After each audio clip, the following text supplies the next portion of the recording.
Okay, we're here at 505 Wyoming Street here in Pasadena.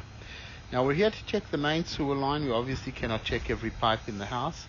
You'll have the general inspector crawl underneath the house. He's physically going to look at the plumbing. We're here to check the main sewer line, and this inspection is based on my opinion.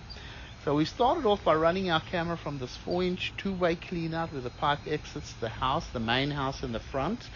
And we got our camera downstream all the way to the city connection in the street. There's the city sewer flowing by over there. So we're going to bring the camera back. So what we're going to have here is a cast iron pipe, very typical of Pasadena. Now the water is running over here, but very typical of Pasadena that you have a cast iron pipe all the way to the city connection. Now remember, this is based on my opinion. You see the water's flowing very well. Looking at the pipe, we're looking at the inside of the pipe. We cannot see the outside of the pipe. But it actually looks like it's in pretty fair condition. I didn't see any breaks or any roots getting into the line. It does have a little bit of rust buildup, as you can see. Now, that's very typical though. So this is all cast iron. You see the water's flowing very well. We always recommend that you never flush tampons, baby wipes, paper towels. It now comes back to an ABS plastic pipe for the rest of the way. This is all in good condition over here. This was obviously been replaced.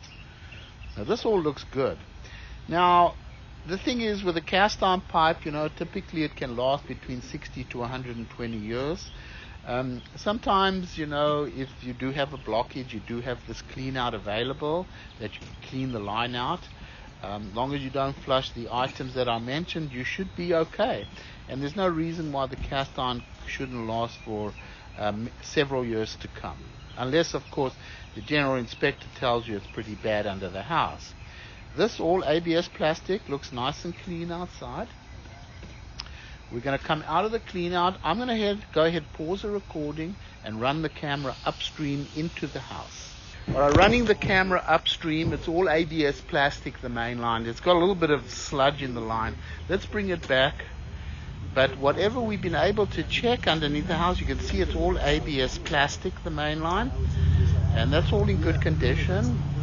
It's just got a little bit of sludge in the line.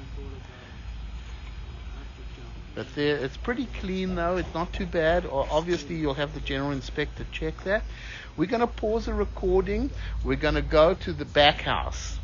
Okay, we're running the camera from the cleanup by the guest house. It's all been ABS plastic, but there's a lot of sludge, and I think we're underneath the house right now. It ties in under the house. That's why there was a lot of sludge. The line needs to be pretty much flushed out. You can see we've got a bunch of debris on the end there. Pull it back quickly so you can get the stuff there. Yeah, there's no water running here in the back, but it's all ABS plastic. It's just got a lot of sludge in the line. It's all ABS plastic, all in good condition, which probably ties in underneath the house where there was a lot of sludge. But this is all in good condition. Like I said, you definitely want to have the general inspector check the plumbing underneath the house, and run the water everywhere. Cast iron piping on the outside of the house, running into the street. It looks like it's still in pretty fair condition. It can be maintained as it comes out of the clean out over here. Clean up the lens there. It's just got a bunch of sludge in it and stuff. Okay, we'll go ahead and we're going to stop the recording over here.